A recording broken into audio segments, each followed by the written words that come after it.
What's on, where, and when. It's the Talk of Nelson. NBS Talk Nelson. At NBS, we believe in banking for life. For over 160 years, we've been a trusted banking provider for generations of locals like you. We know our clients personally and build long-term relationships with them, offering flexibility by giving our staff freedom to make quick decisions to put them first. Experience banking for life with NBS.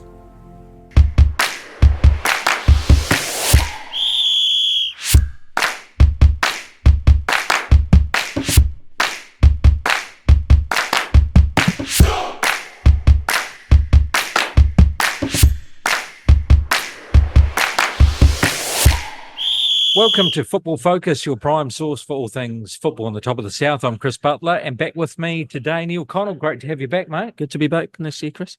So Skippy running around because what is it? Last day for the academy for you guys? Yeah, just for us. This is the last week of academy for us, so it's just a few bits to tidy up there. So yeah. So it's getting the last bits done. A couple of meetings and a couple other bits and bobs.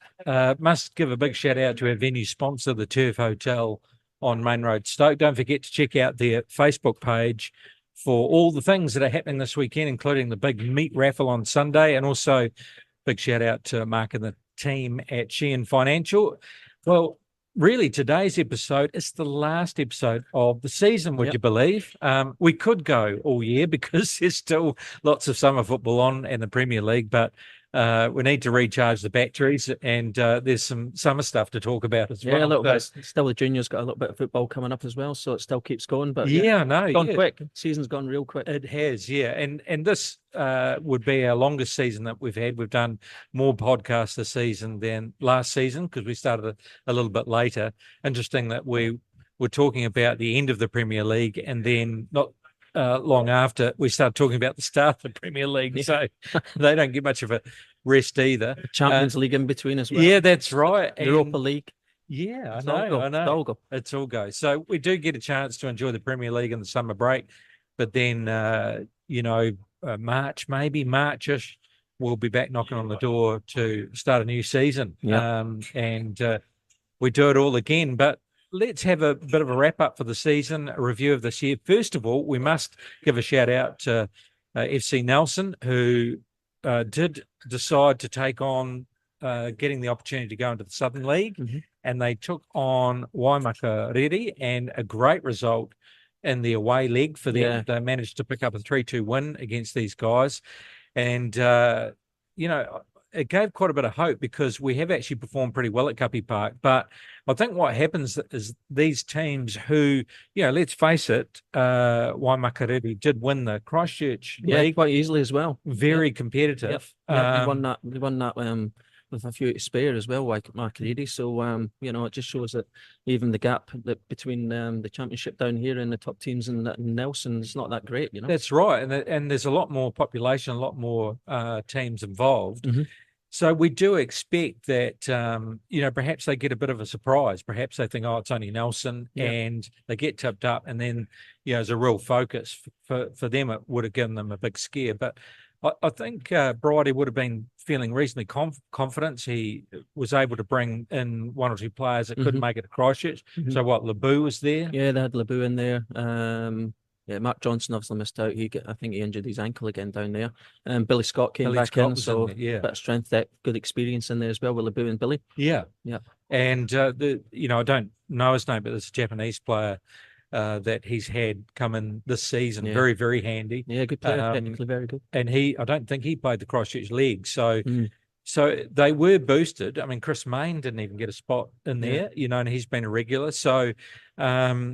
But I actually, unfortunately, due to, duties around the household and out in the garden, we need to get some topsoil done before the lawn guy comes. Get it done. But I was checking Facebook for the updates. I didn't actually get to see the game, but boy, oh boy, what a game. You were at the game. I did make it to the game, Yeah, so give us a little bit of an insight on what happened there. Yeah, I just got down there just as it started, actually. It was actually an 80th birthday party, so... Oh, was it? Yeah, so I got down there just as it started, and, FC didn't get off to the best start.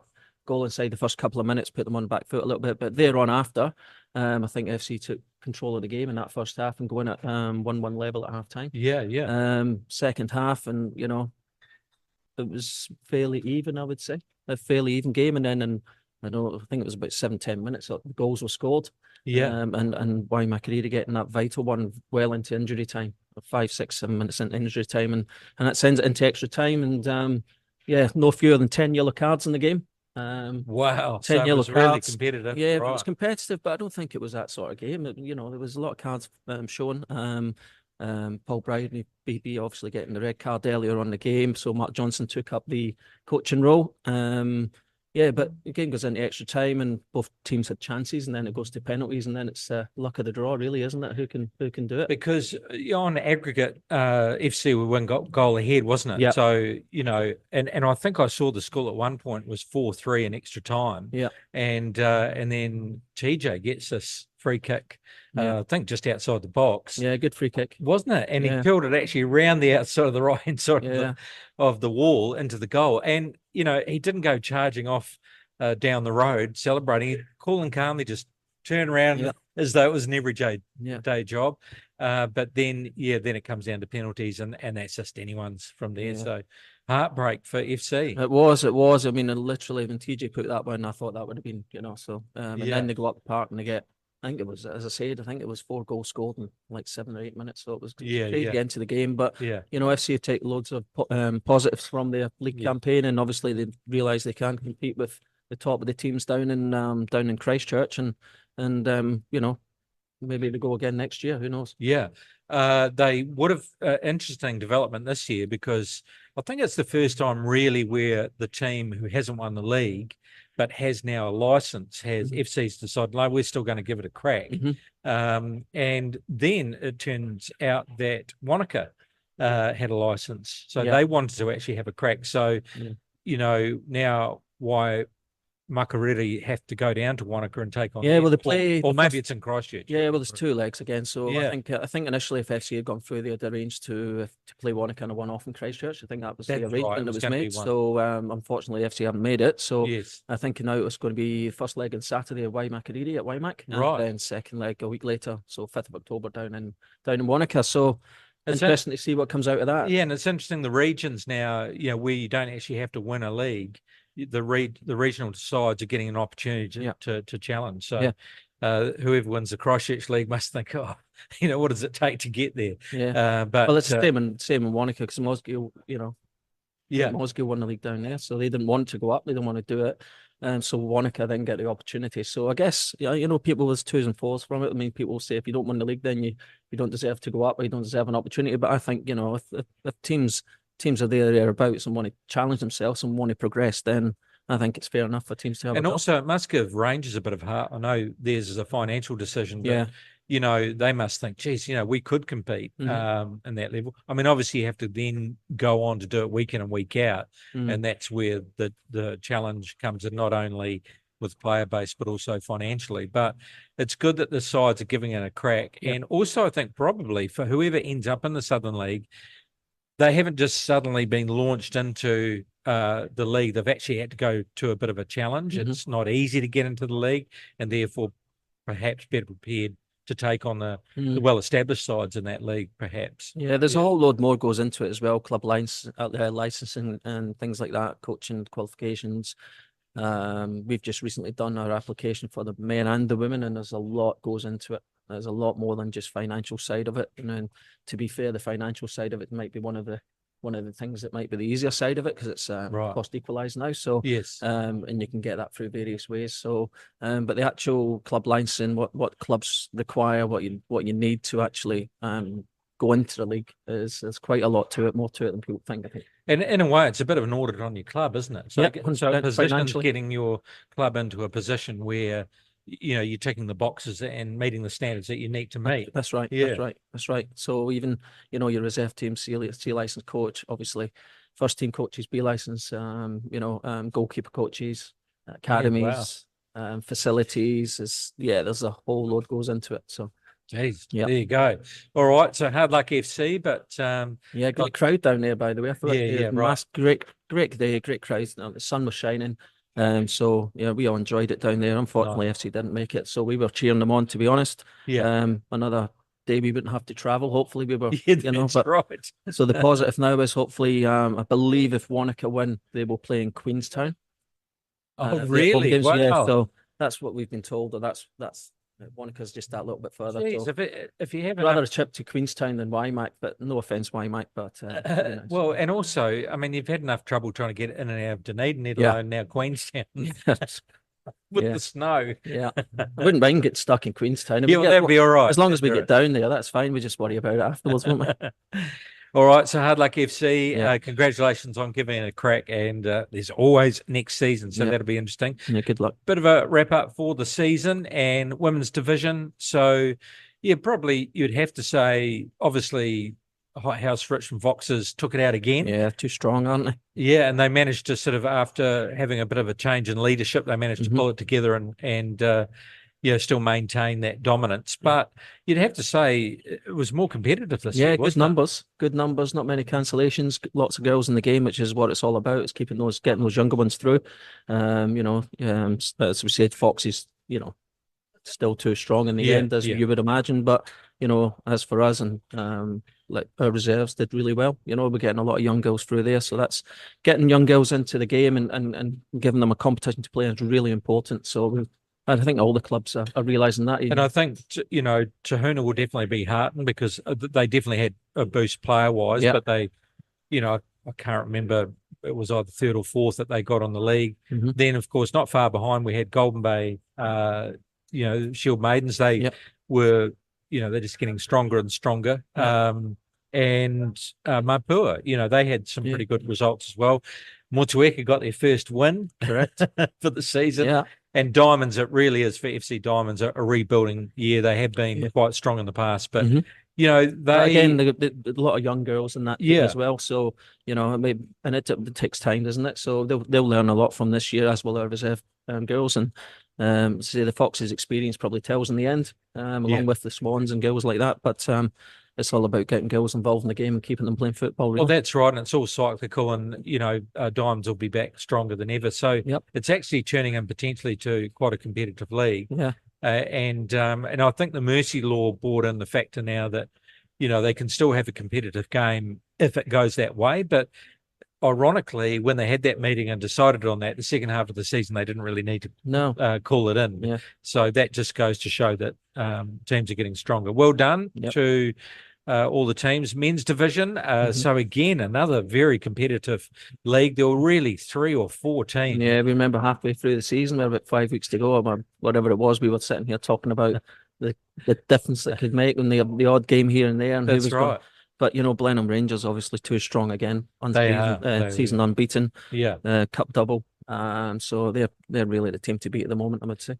And then reserves. So actually, good. You must be pleased with the depth because often sometimes if your better players are going up to that other level, it's having enough talent and depth in your club to bring through to be able to be competitive in that first division. But picked up the runners-up position, and so must be pretty happy with the. Yeah, really happy. Yeah. Dave's done a great job there with the reserves this year, and it's all about getting the same as the girls, getting those younger guys a bit of exposure, giving them the opportunity to play in the first team in the Southern League, and we did that towards the end of the season. And credit to them all, Austin Jeffrey, Brock Cotton, Ziggy, Will Paps, to name but a few, had all made Premier League debuts this year. Yeah.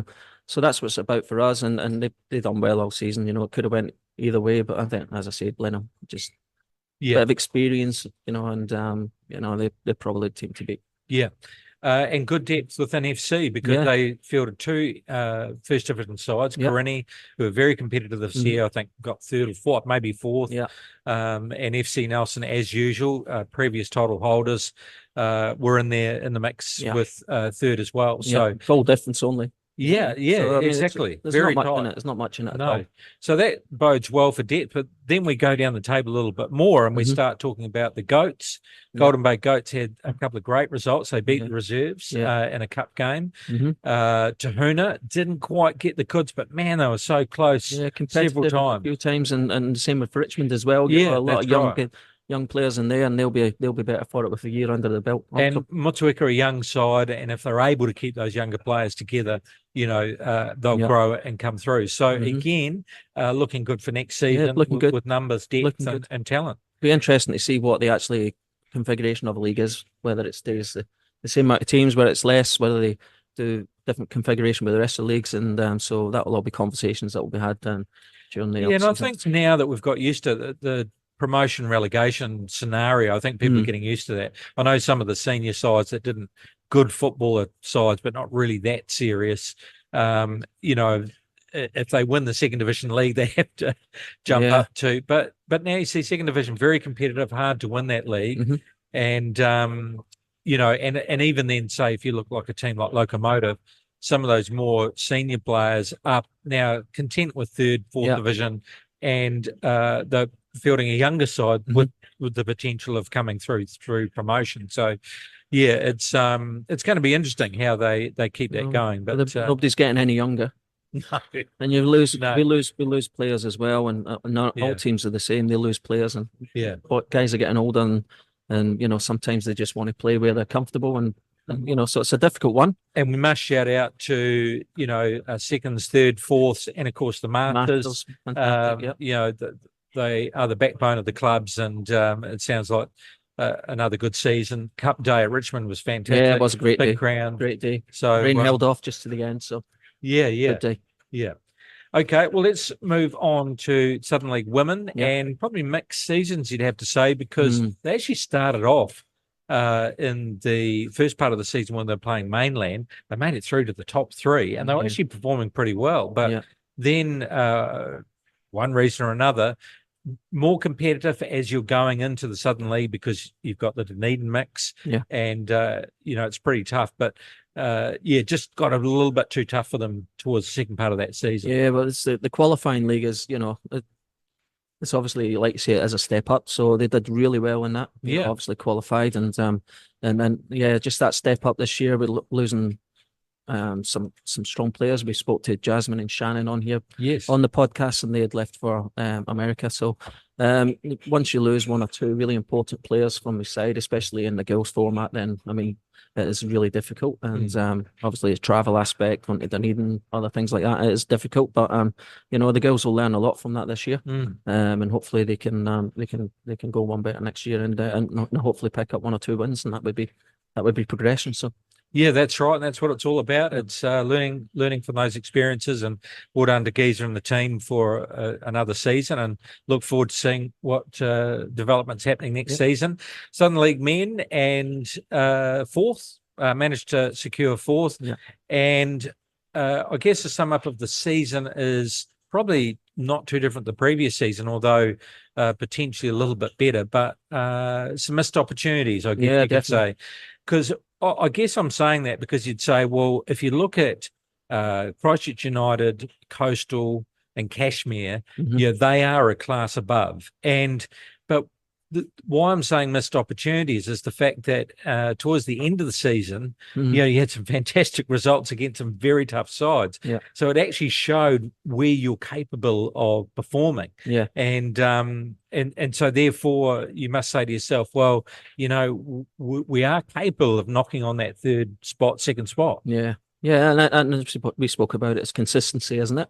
Fantastic results. Coastal Spirit qualifying for the National League. We drew twice against them, and arguably should have beat them away from home. Christchurch United, as we spoke about before, previous podcasts, didn't represent themselves well in the first game, but at home again another draw. So two teams that are there or thereabouts. Coastal National League and Cash Tech, obviously. Still the benchmark really with so but we're not a million miles away. No, but it comes down to consistency, and we too many draws this season, more points than last season, but too many draws and games that we should have won or could have done better in, and that's what it comes down to really. You can go and draw with Coastal twice, but there's no point in doing that if you're going to lose to teams that you should arguably be looking to take more points against. But it's a learning curve, and we'll go again next year. Rebuilding again, we'll lose one or two, no doubt, to university or wherever they're going, and that has a knock-on effect. But we will start planning very soon for next season, and everyone who will get us back as many as we can, and those guys will realise that we're not a million miles away. Yeah, and also I think it's heartening with the depth because if you look at that reserve side, as we spoke about before, they perform well in the first division, and some of them have got their debuts. So it's that depth coming through. Yeah, it's just that's what you want, isn't it? Yeah, and it's doing it at the right time and picking the right games for these guys to come up and play, and we've done that. Still with very important games to play, and it gives them a little taste for it. They want a bit more now, which is good. So hopefully, those boys made their debuts last year, and one or two others. Hopefully they hang around and we don't lose them all to universities or whatever normally happens. That's right. At the end of the day, people have to go and progress in their education first and foremost. And if they get scholarships, fantastic. Noah Platt's over there, Liam's gone over there, so that's just the way it is in Nelson, isn't it? It's one of those hurdles that you have to overcome. That's right. Well, good luck with the off season. We're going to talk a little bit about what's coming up in the off season. But before we do that, we better, at least for the last time this season, get into the Premier League and see what's been going on. So just whipping through a couple of results from the last round. West Ham going down 3-0 to Chelsea. So Chelsea starting to show their class there. Geez, that West Ham Stadium, that's huge. That's a fantastic. I mean, it was with the Olympics, wasn't it? It's built for the Olympics. Yeah, right. Yeah. And you just think, they look like when they play at home, they look like they should be playing in the Champions League or something of that nature. So I'm surely, the West Ham fans are saying we need to be building. It's a bit like Aston Villa. They got that, and Tottenham. They got those magnificent stadiums. And but now the fans will be expecting the results to come through as well. But anyway, Chelsea too strong. Aston Villa, aren't they doing well at the moment? They're 3-1 really well, against Wolves. Fulham 3-1 over be happy. Newcastle. So after creating a record by losing in the League Cup final to a lower, I don't know what league.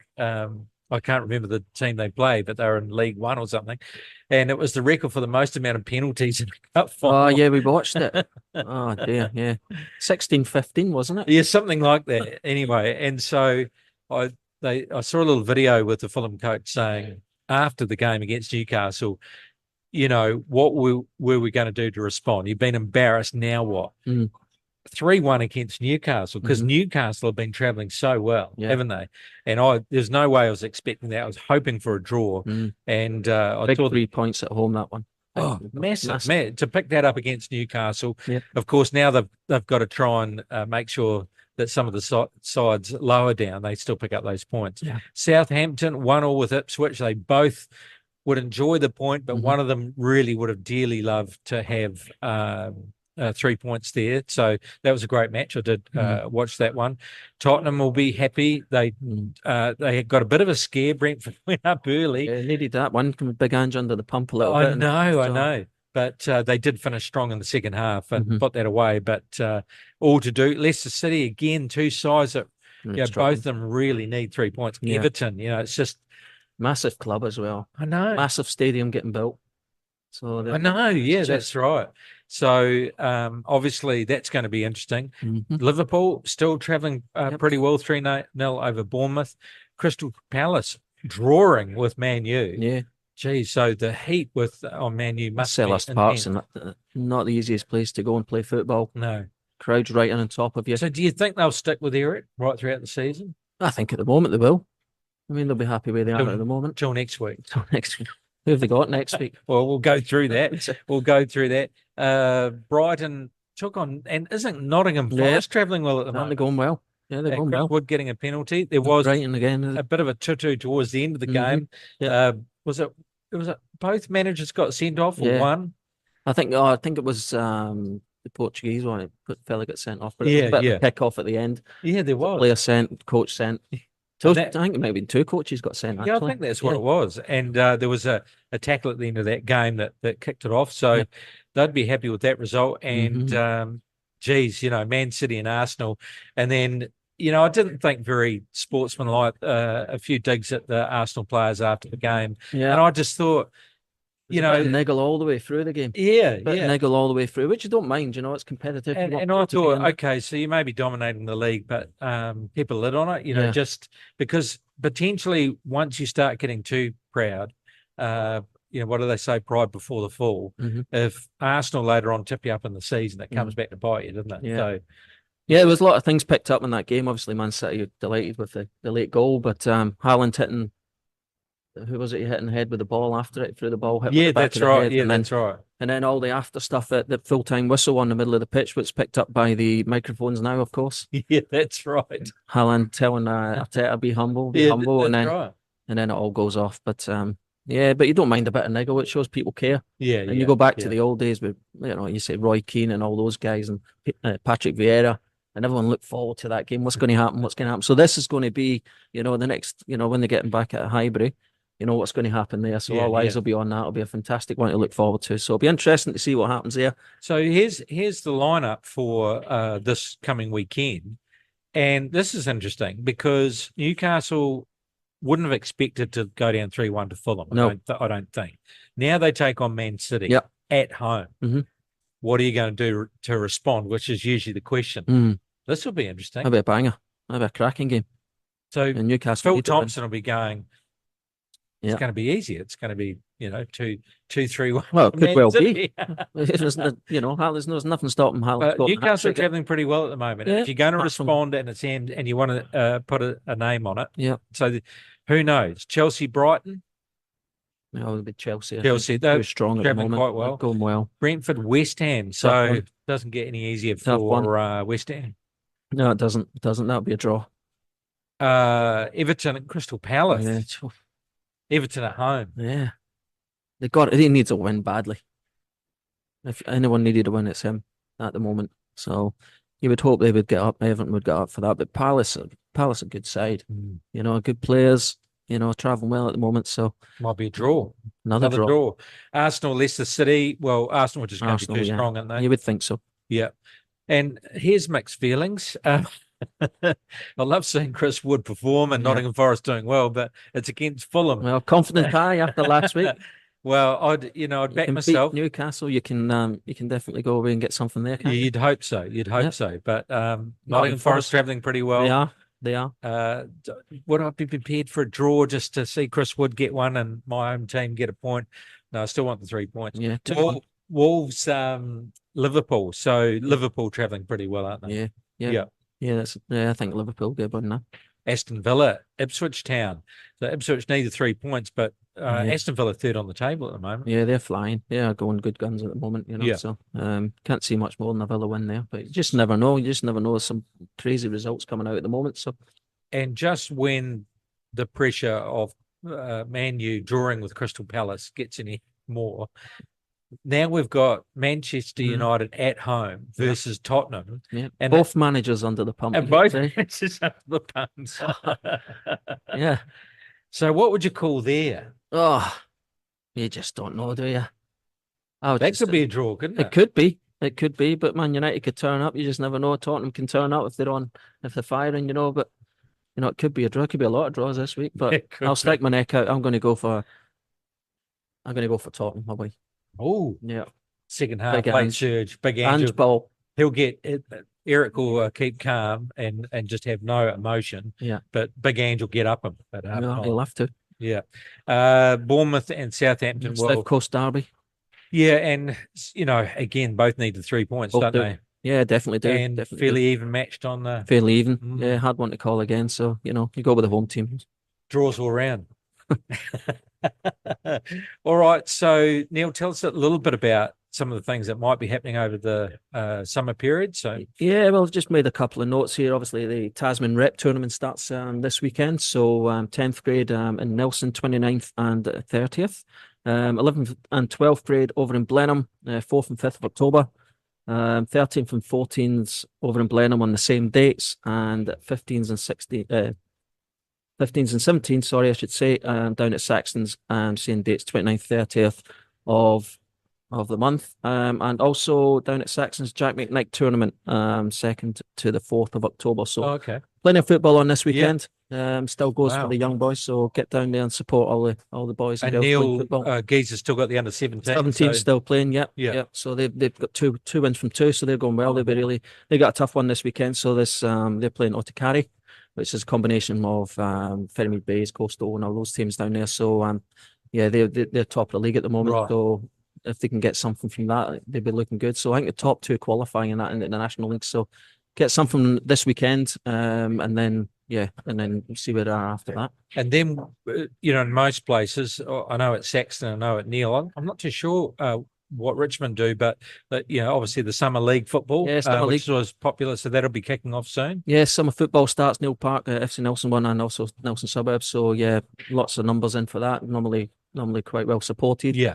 People just like to take over a little bit. Hopefully the grounds are not as hard. They go from one to the other, don't they? They go from absolutely bogging, that's right, covered in mud to rock hard. To rock hard. So summer football on as well over the summer. So it keeps going, and then January we'll get back into pre-season training, and then we're all on again. Yeah, I know. Just never stops. It won't be long. Won't be long. Won't be long. All right. Well, look, on behalf of Talk Nelson and Football Focus, we want to thank all the guests that have come on the show. We really appreciate it. That was a great interview with Paul Eiffel brilliant last week. But big thanks to you and Skippy for standing in.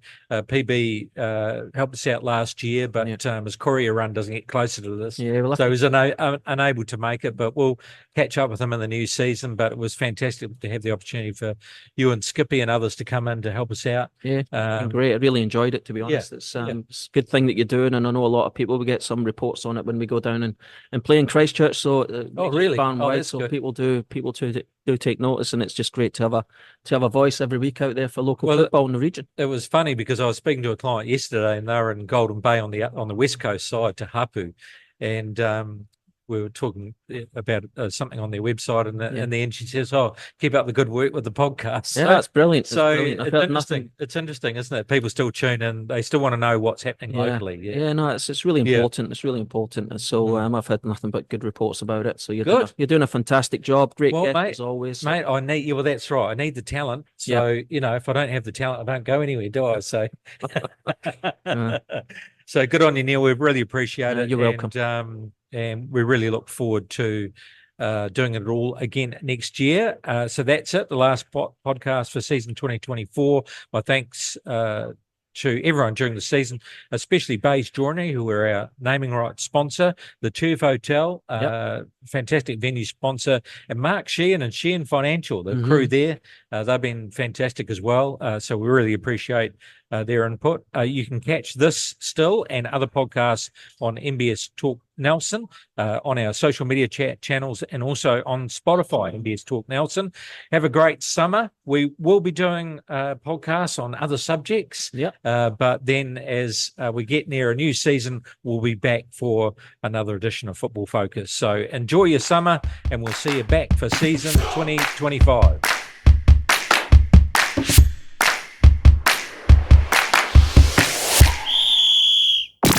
Talk Nelson Radio. It's the Talk of Nelson.